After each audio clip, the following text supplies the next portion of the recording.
those words, wow. President of the General Assembly, United Nations, UN Deputy Secretary General, Executive Director, UN Women, distinguished ladies and gentlemen. When I was a very young person, I began my career as an actress. Whenever my mother wasn't free to drive me into Manhattan for auditions, I would take the train from suburban New Jersey and meet my father, who would have left his desk at the law office where he worked, and we would meet under the upper platform arrival and departure sign in Penn Station. We would then get on the subway together, and when we surfaced, he would ask me, "Which way is north?" I wasn't very good at finding north in the beginning, but I auditioned a fair amount, and so my dad kept asking me, "Which way is north?" Over time, I got better at finding it.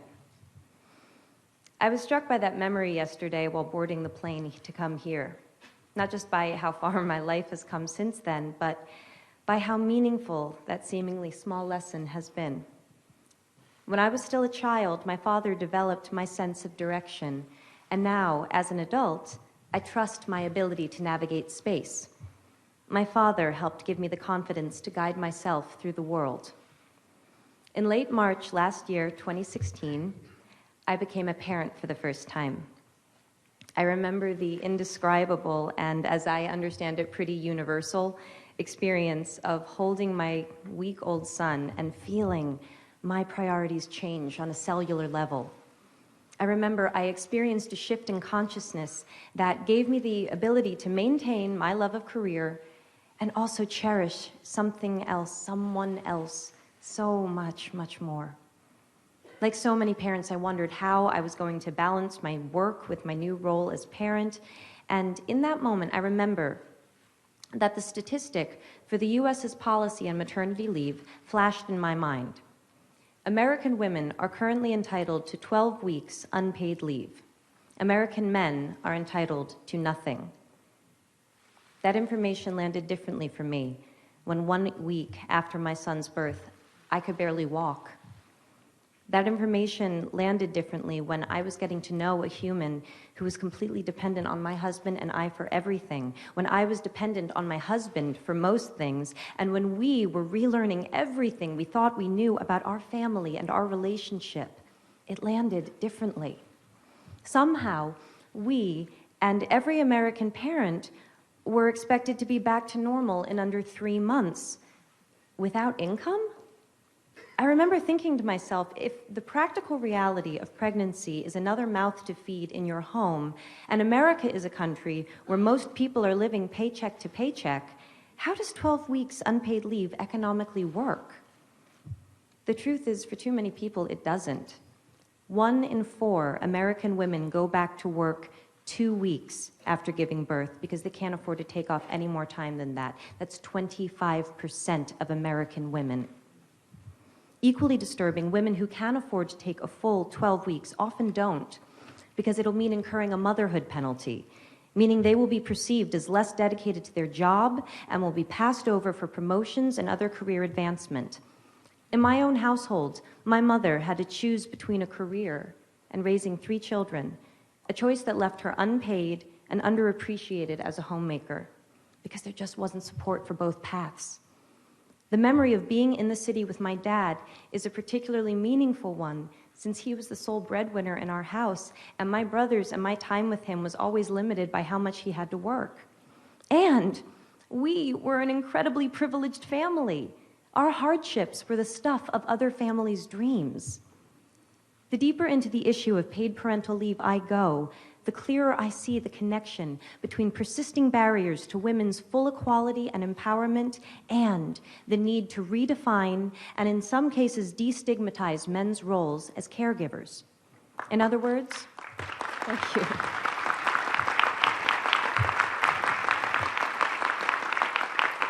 In other words, in order to liberate women, we need to liberate men. The assumption and common practice that women and girls look after the home and the family is a stubborn and very real stereotype that not only discriminates against women, but limits men's participation and connection within the family and society.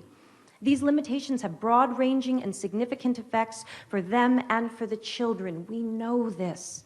So why do we continue to undervalue fathers and overburden mothers? Paid parental leave is not about taking days off work. It's about creating the freedom to define roles, to choose how to invest time, and to establish new, positive cycles of behavior. Companies that have offered paid parental leave for employees have reported improved employee retention, reduced absenteeism and training costs, and boosted productivity and morale. Far from not being able to afford to have paid parental leave, it seems we can't afford not to. In fact, a study in Sweden showed that for every month fathers took paternity leave, the mother's income increased by 6.7%. That's 6.7% more economic freedom for the whole family.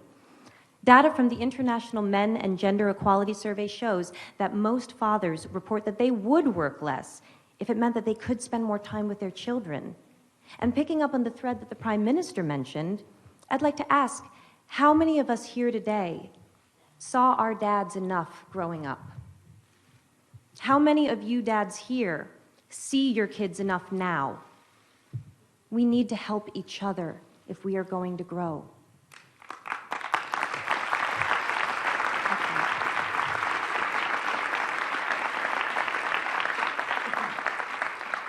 Along with UN Women, I am issuing a call to action for countries, companies, and institutions globally to step up and become champions for paid parental leave.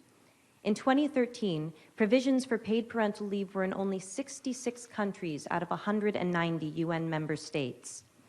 I look forward to beginning with the UN itself, which has not yet achieved parity, and whose paid parental leave policies are currently up for review. Oh, you're going to see a lot of me. Let us lead by example in creating a world in which women and men are not economically punished for wanting to be parents. I don't mean to imply that you need to have children to care about and benefit from this issue. Whether or not you have or want kids, you will benefit by living in a more evolved world with policies not based on gender. We all benefit from living in a more compassionate time where our needs do not make us weak. They make us fully human. Maternity leave or any workplace policy based on gender can, at this moment in history, only ever be a gilded cage. Though it was created to make life easier for women, we now know it creates a perception of women as being inconvenient to the workplace. We now know it chains men to an emotionally limited path, and it cannot, by definition, serve the reality of a world in which there is more than one type of family. Because in the modern world, some families have two daddies. How exactly does maternity leave serve them?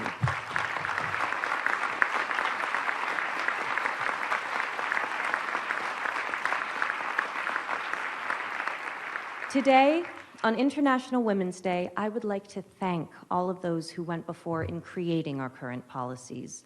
Let us honor them and build upon what they started by shifting our language and therefore our consciousness away from gender and towards opportunity.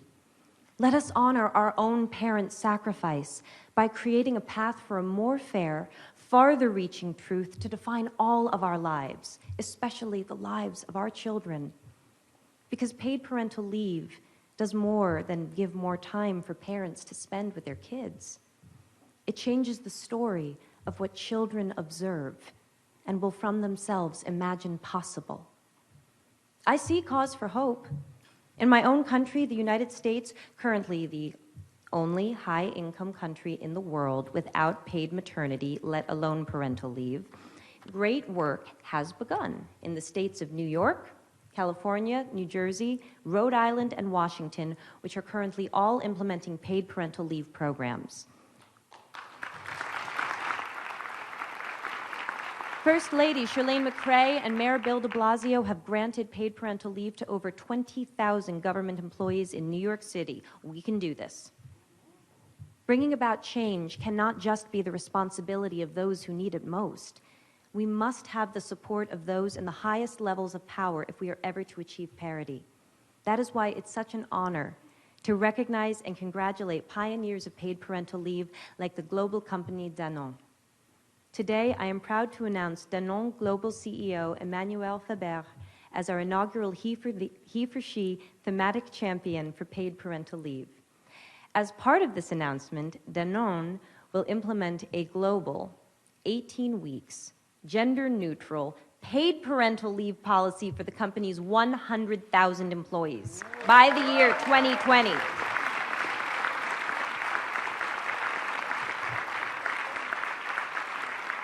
Monsieur Faber, when Ambassador Emma Watson delivered her now iconic He-for-She speech and stated that if we live in a world where men occupy a majority of positions of power, we need men to believe in the necessity of change, I believe she was speaking about visionaries like you.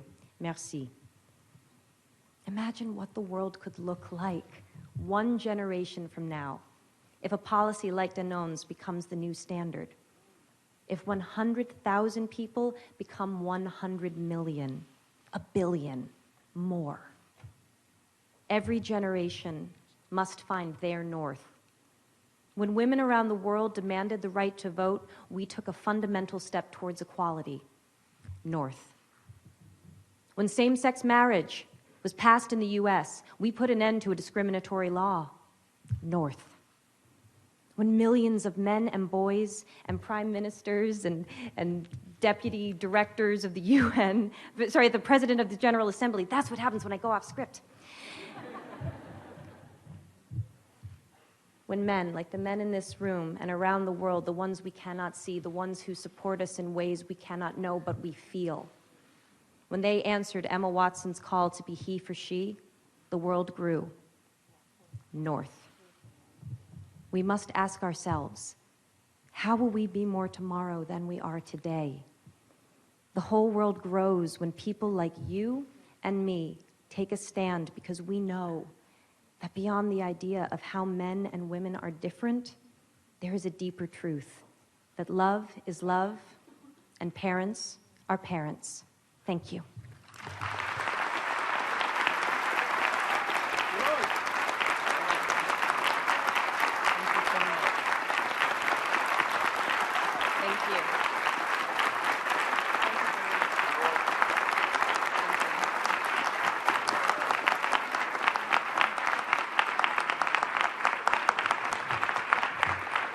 Miss Anne Hathaway.